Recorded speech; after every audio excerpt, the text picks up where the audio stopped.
flat cap also made from the same type of striped cloth. And they start screaming, heraus, heraus, out in German, fast, fast. And we didn't know what's the rush. I mean, what? But again, this was a psychology. This is how they everything fast, fast, fast. It doesn't give you time to think. Just do what we tell you. And these people come in, and now these people were prisoners themselves, assigned for that particular job. And we get out of the train and we tell them, look, we have to get our luggage. I mean, whatever we had with you. He said, no, we'll take care of it. I said, you can't. We don't, no name tags or anything. Don't worry about it. You won't. And again, how are we going to find out whatever we are left now, whatever you have left from home, that little security, that shirt or whatever. And we just couldn't understand, what is this, what's happening? And we all got out of the train, and this was near the railroad track, and we were told to line up five in a row. Men on one side, ladies and little children that they're carrying in their arm on the other side.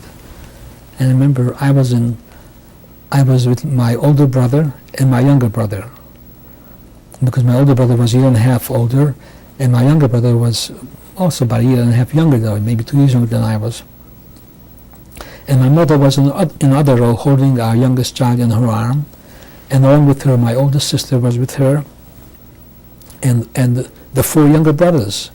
Now, it never even occurred to me to say goodbye to her, because we're going somewhere, we're going to meet later. I don't know why we are lined up this way. And then we are told to start walking, start walking. And there's this German officer with his high boots, dressed immaculately, clean shirt, and he's standing over there, whistling, and you walk up to him, and he'll tell you, go to the left, go to the right. Now I'm up to him, and he says to me, how old are you? And I tell him the truth, I'm 16, so he tells me to go one side. My brother was before me, he was older, he was also going to the same side. My brother, who was younger, but at that time he was as tall as I was, and as broad, maybe even broader. I was on the skinny side. He was only 14 and a half, almost 15. And he told him the truth. He went to the wrong side. Well, so then people who are older people, they weren't even asked how old they were. They just simply told to go to the other side. And people who couldn't walk, older people, were put on a truck. And then finally we see how the line when my mother was with my siblings, my sister and my other younger brothers, kept walking away one direction, we went another direction, and we went to a place. It said we're going to take a shower. We had to get undressed, and if you had any hair, shaved our hair off, no hair left on your body, and we went through a shower, and we left all our clothes behind, and we came out, nothing from your clothes was left behind, was given back to you. All that you kept from home was your shoes. Everything else was given to you in Birkenau, was this striped uniform. And as a matter of fact, I remember my underwear, my shorts were made out of, you know what a talus is, a shawl, a prayer shawl that they've taken these prayer shawls, they cut them up into, they had these commandos where different groups who did different work, and they've taken these shawls, and that's what I was wearing as my underwear.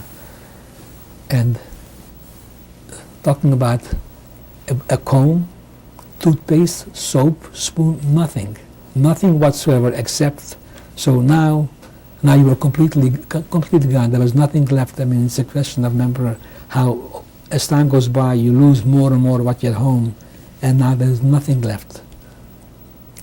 And we came out, we looked like zombies, all of us the same, with the same uniform, skinny, and we were taken to a camp, which was called, the camps were lettered A, B, C, D, E, and E was the last lager, and I was taken to E. This was a camp at that time, for that period of time, only for youngsters. It was called a children's camp. They had some gypsies in there because gypsies were also deported from Germany. And we're taken to this place and we're put into a barrack. Barrack was maybe about 50, 60 feet long, perhaps a little longer or shorter, and maybe about 30 feet wide. No furniture, nothing in the barrack, except like a stove and something in the middle. In other words, a stove and like a elevation in the middle, like a part from one end to another. And you had just a floor, stone on both sides, stone floors. And it happened to be lunchtime, and they were serving soup. They called it in German Gemüse, which really consisted of primarily hot water and some vegetables floating in it, or maybe a piece of meat here and there. And they gave you a little kind of small little can or a pot, and they put some of this liquid in there, and they gave this to 5 or 6 people. There were no spoons, there were no tables, so they gave you this for 5, 6 people, and it was passed around. We all stood in a circle, and you took a sip, and the next person you took a sip. And I remember when I took the first sip, I spit it out. It was such a terrible smelling thing. I said, this is not edible. He said, well, that's what you eat here. Now, next time came around, 2 days later, I couldn't wait for that to get there, and I didn't say it's no good, I ate it.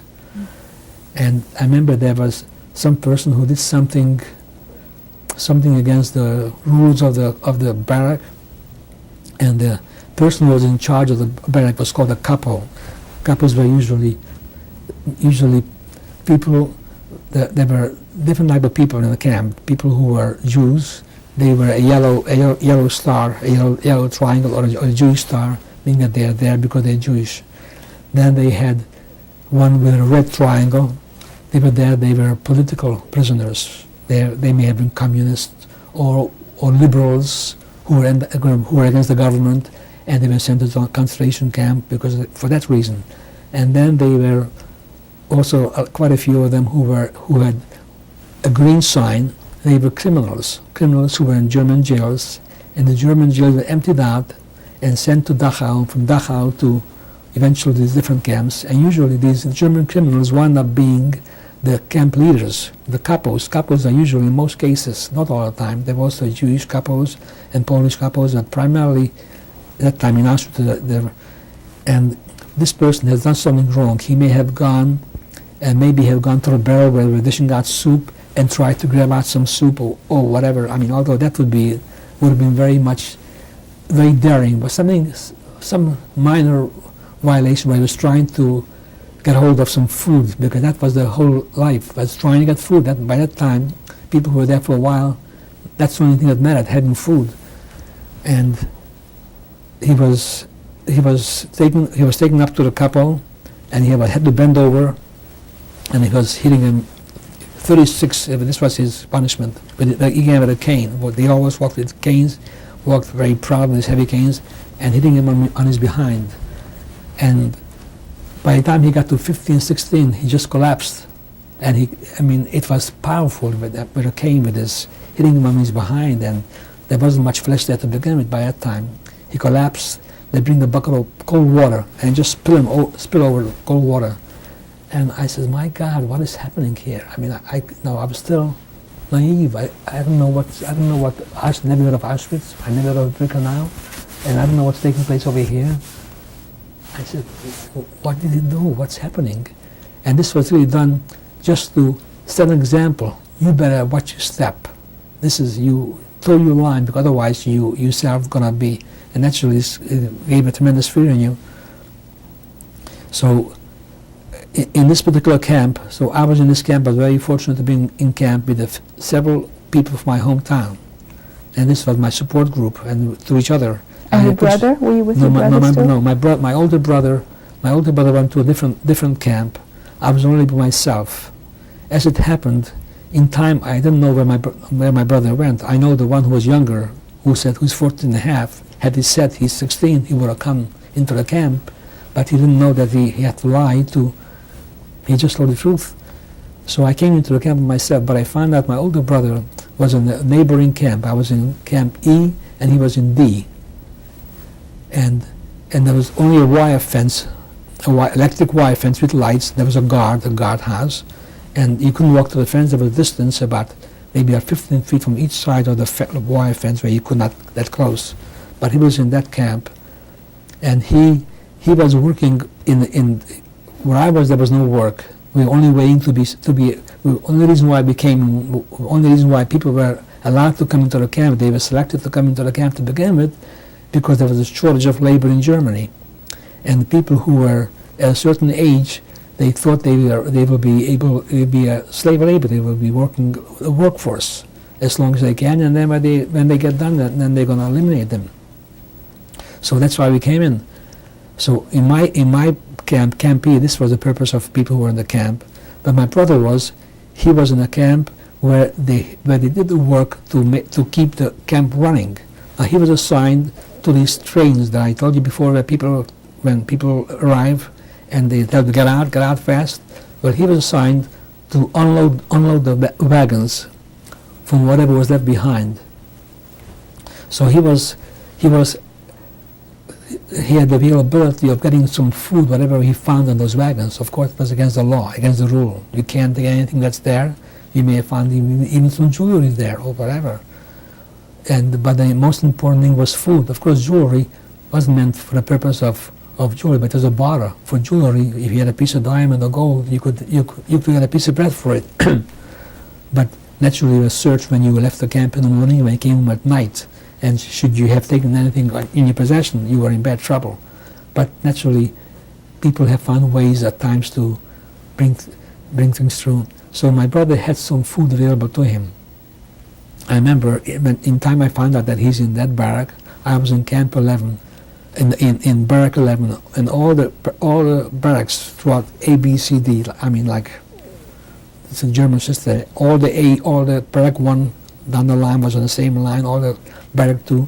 So I was in Barrack 11, he was in the 21, and so I used to walk in my camp to Barrack 21, and find out my brother is there, because it was very common. As soon as you've seen somebody from anywhere else, where are you from?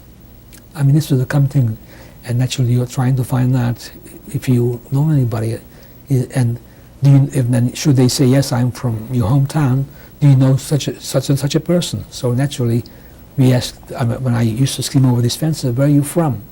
Do you know? And if anybody said, whatever, is there anybody by the name of Rubin, And sure, my brother was there. So he used to throw over pieces of bread to me,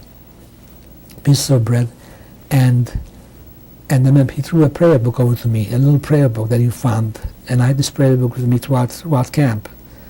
And I remember my shoes, for some reason there was something wrong with my shoes, and he threw over a pair of shoes to me, But one was a man's shoe, regular low heel, other one was a lady's shoe with a little bit of a high heel, and which was in a way was very good, because if we had good shoes, these couples who were in charge, who themselves were prisoners, these couples have taken away your good shoes and for themselves. So if you have a shoe that does not even match, so you have a chance where you're going to hold on to these shoes. So I had these shoes for the end of the time of in the camp. So in a way I was lucky that they didn't match, because at least because if you lost your shoe, there was no supply house. You had no shoes and you walk around barefoot. Or they gave you what later they had, these wooden shoes like they have in Holland, but not like in Holland. It was a wooden sole, and the rest was just a piece of rag over it. And it was very difficult to walk and do the work in the camp in a wooden shoe. Plus, you froze as the cold weather set in. So we, and in these camps, so we were in this Barrack 11 again, overloaded, tremendous. There was nothing in this barrack. There was no, like I said before, no beds, no chairs, no furniture, nothing. And there were so many people. We used to, at night when we used to go to sleep, you had to sit down with your legs apart sitting on the floor, and the next person sat next to you with his legs apart, and there was a long line from the center to the wall, people sitting in each other's like this is how you sat, and that's how you slept. Next to you, another row. I mean, unless you have seen it, you really cannot believe that this is how things were.